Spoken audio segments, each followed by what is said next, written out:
mwanamke nani kwa namna zote?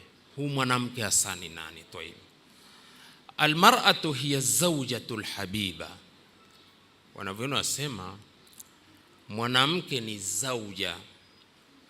Zauja ni mke, tena mke alhabiba. Alhabiba ni mke mwenye kupendeza.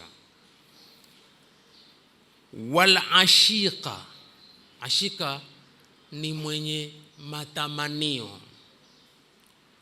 Wasadiqa, mwanamke ni rafiki.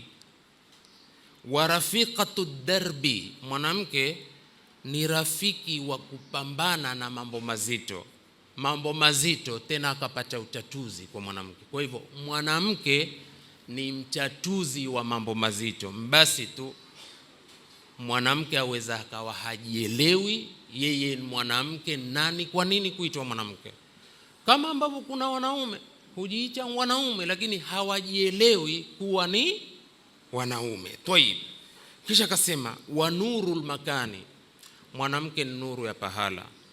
Pahala kukiweko na mwanamke huwa ni nuru, pahala pakikosa mwanamke huwa ni giza.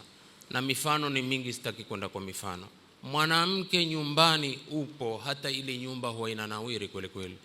Siku atasafiri tu kiasi ya siku 3, wewe mume mwenyewe hugeuka ukawagiza mbale ile nyumba.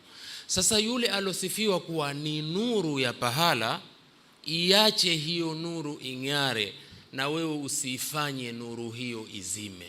Ni maneno ya ufafanuzi sana. Kisha akasema wal asasu likulli baitin wa usra, mwanamke ni msingi wa kila nyumba na mwanamke ni msingi wa familia.